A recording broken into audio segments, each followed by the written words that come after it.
Walk into the Jefferson County Sheriff's Office, and you walk past a 3-decade-old mystery. My gut tells me she's deceased. On a sunny Saturday afternoon in June, back in 1983, 4-year-old Nyleen Marshall vanished from a ham radio picnic in the Elkhorn Mountains. We have went back to the area where she went missing. No trace of Marshall has ever been found, not even a scrap of clothing she wore that day.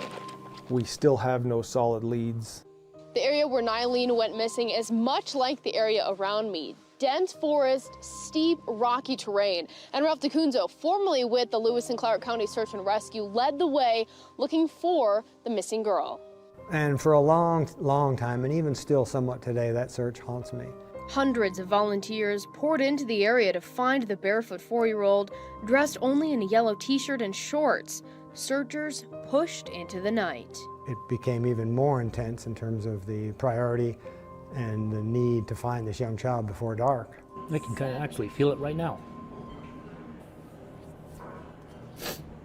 I just got kids of my own.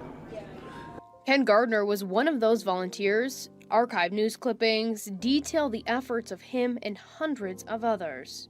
You stretch your hands out, so my arm out to your arm, to his arm. Grid searches, huge areas of grid searches. Nothing. 5 days in, and the weather turned, and so did the mood, but not their resolve. By now you're cold and the weather's bad, and you've lost this hope that you're going to find her, at least find her alive. But you also get this, maybe today. Maybe there's something today. Divers, dog teams, and even the FBI all came back empty-handed. After the 10th day, the search was called off. 4th of July, snow on the ground, and hope is gone. Hello, friends. Welcome to another episode in our Land of the Lost series. Today, we'll be discussing the disappearance of Nyleen K. Briscoe.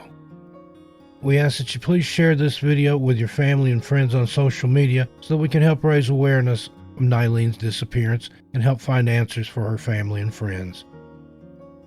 We also ask that you use courtesy and respect for others in the comments section while discussing this case.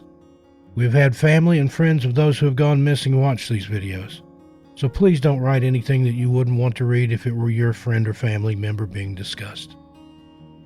And now, let's begin. Nyleen K. Briscoe was born September 18, 1978, to parents Bill and Nancy Briscoe. The couple split shortly after she was born, and Nyleen would take on her stepfather's name of Marshall. Nyleen was the apple of her parents' eye. She was a bouncing and bright young girl with brown hair and beautiful blue eyes. She was on track with all of her milestones, flourishing through her toddler years into childhood, but that would be taken away from her when she was just 4 years old. 37 years later, we're still left asking the question, where is Nyleen K. Marshall? The Elkhorn Mountains, Helena National Park, Montana, is the perfect spot for a family day out. However, for the Marshall family, it will become the center of their nightmares for over 37 years. Nyleen, her mother Nancy, Kim Marshall, the new stepdad, and her two siblings Nathan and Noreen set out for a camping weekend. The Marshall family attended a ham radio operator event which was held in the picnic area of the park on June 25, 1983. The family were in attendance as it was being hosted by a radio club which Kim was a part of. It also worked as a perfect little family getaway. By all accounts, the Marshall family were the perfect all-American Mormon family, smiling children posing for family photographs surrounded by loving parents and a nurturing environment. Dressed in nothing but a yellow t-shirt and shorts, 4-year-old Nyleen ran around with the other children, making up games and giggling as they played in a shallow creek close to the picnic area. The children spent the afternoon catching frogs and proudly displaying them to their parents before putting the frogs back into the water. At around 4 p.m., Nyleen got separated from the group for a brief moment. As the other children carried on down the creek and turned their backs, the unthinkable happened. When they turned around, little Nyleen had vanished. According to the children that day, Nyleen was last seen sitting by herself near the beaver dams on Maupin Creek. The children playing with Nyleen also reported seeing a man in a purple jogging suit close to where she was sitting. Apparently, the man asked her if she wanted to play a game and whispered to her, "Follow the shadows." While many believe that this man is responsible for Nyleen's disappearance, there's been no evidence to connect him. For 10 days, police, volunteers, and search and rescue crews scoured the area looking for Nyleen. The search was extensive and exhausting, with crews taking it in turns to work through the night. Helicopters, search dogs, infrared sensors, and heat detectors were all used, but still no evidence of Nyleen was found. On the 10th day, the search was sadly called off, much to the dismay of everyone involved. Sheriff Tom Dawson is quoted as saying, "After conferring with medical authorities throughout the nation, a decision was made to wind the search down. Heavy rains and low temperatures have made the youngsters' survival virtually impossible." Authorities were now working with two theories. Either Nyleen had wandered off further into the Elkhorn Mountains and died from exposure, or she had been kidnapped. The latter seems plausible considering the sighting of the man in the purple jogging suit. The terrain of the Elkhorn Mountains is rugged at best, but with the use of helicopters and infrared scanners, search crews should have likely found some sign of Nyleen. It's almost as if she vanished into thin air, possibly kidnapped by an unknown person and transported to a car and driven out of the area. Nyleen's case soon went cold. Despite their best efforts, police and the Marshall family were running out of leads and witnesses. Her parents paid for a hypnotist to hypnotize 7 people who were at the picnic that day in the hopes that they would recover a repressed memory, but sadly, nothing ever came of this. The Marshall family and her biological father, Bill Briscoe, were desperate for answers. They appealed to every news outlet possible for information about Nyleen. Years passed with the Marshall and Briscoe families wondering what had happened to their little Nyleen. One of the children she was with that day said that she had told her to stay where she was after the group had gotten into some sort of childish squabble.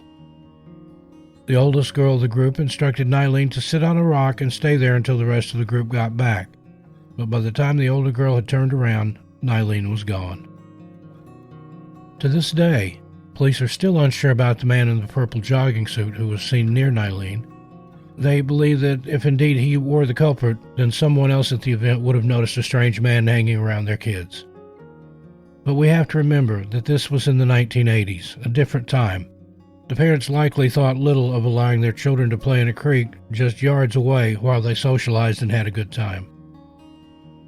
In fact, police commented that they believed Nyleen's disappearance was down to someone attending the event that day, someone who would have close ties to the Marshall family, and ultimately, someone little Nyleen would have trusted. In 1985, just 2 years after Nyleen had disappeared, bizarre phone calls and letters would be received by Child Find Incorporated and the NCMEC, or the National Center for Missing and Exploited Children. These letters are graphic as it deals the details of 4-year-old Nyleen. Should you wish to read the letters, they are available online, but viewer discretion is heavily advised. The letters are supposedly written by an unknown male who claims to have picked Nyleen up on the day of her disappearance. He claims that she was alone and scared, and he felt a sense of duty to take her in and look after her, and that's apparently what he did. He claims that she is very well looked after, as he has a well-paying job and is able to spend a lot of time with her at home. The letters describe how the pair have gone on various holidays abroad together, and that Nyleen is happy with their new life. One of the letters ends with the line, "I love her and I have her. I just can't let her go." It has never been confirmed whether these letters are genuine or a sick hoax by someone desperate for a thrill and attention. Police revealed that these letters included details that had not been released to the public at that time, but little has come of these letters from what can be found in researching Nyleen's case. The National Center for Missing and Exploited Children and Child Find Incorporated were able to trace the calls to a phone booth in Madison, Wisconsin, which according to Google Maps is over 1,300 miles away and is at least a 19-hour drive. One has to suppose that it is possible that the kidnapper would have been able to drive for over 1,300 miles without somebody recognizing Nyleen in his car. At some point, they would have had to stop for gas and food. Wouldn't somebody have recognized her at one of these stops? The mysterious letters and phone calls continued into 1986, giving Nyleen's family and law enforcement renewed hope. However, as soon as the location of the caller was identified, the calls stopped just as mysteriously as they had started. Sadly, the disappearance of Nyleen wasn't the only tragedy to strike the Marshall family. Years later, Nyleen's mother, Nancy, was found deceased in her Radisson Paraíso hotel room in Mexico City. Her death was listed as self-inflicted as she was found hanging from the showerhead in the bathroom. However, many have doubted this explanation, and now we'll explain why. Nancy was found hanging, however, her hands had been tied behind her back. She had various injuries to her body. Her wedding ring, watch, and some other personal items were missing from the room, and the biggest inconsistency of all, the door to the room that she was staying in had been kicked in when police arrived at the scene. Nancy's death was later listed by Mexican authorities as under investigation, but they were extremely hesitant to classify this as a homicide. In fact, her cause of death was only changed because Kim Marshall hired a private investigator to put pressure on the Mexican authorities. There have been many sightings and possible theories over the years. Many people throughout the U.S. have claimed to see a woman with a striking resemblance to Nyleen, but have no evidence to prove it was actually her. And although not through lack of trying, Nyleen's case has very little solid evidence to work with, which means that theories and speculation is all we really have. Many believe that the letters from the mysterious man are true and that Nyleen was taken and given a new life. As Nyleen was just 4 years old at the time of her disappearance, she will likely have little or no memory of her past life at all. If you think about the earliest memory that you have, many people can't remember much before the age of 5. If Nyleen was taken in and given a brand new life by a stranger, what recollection would she have of her past life, if any at all? Other theories, however, aren't so optimistic. Many believe that Nyleen either died on the day of her disappearance or shortly thereafter. It isn't outside the realm of possibilities that Nyleen died due to exposure and her remains are somewhere within that park. The other possibility, unfortunately, is that she was murdered and buried either in the park or somewhere close by. The Charlie Project lists Nyleen's case as a non-family abduction, with law enforcement and her family appealing to anyone with information to please come forward. Again, in 1983, at the time of her disappearance, Nyleen was 4 years old, and as of 2020, she would have been 42 years old. Pictures of Nyleen from 1983, as well as age progression photos, are available via the Charlie Project website, which will be linked below. She is described as a white female with brown hair and blue eyes. She has a mole above her left eyebrow and dimples in both cheeks. She was last seen wearing a yellow t-shirt, shorts, and was barefoot. If you have any information, no matter how small or insignificant you believe it to be, you're urged to contact the Jefferson County Sheriff's Office at 406-225-4075. Remember, you just might know the person who has the missing pieces of information needed to solve this case and provide answers to Nyleen's family and friends. Well, friends, thank you for allowing us to bring Nyleen's disappearance to your attention. Again, we ask anyone who watches this video to please share it on social media and with your family and friends. Until we meet again, take care of yourselves and each other. I'm Steve Stockton, and I'll talk to you next time.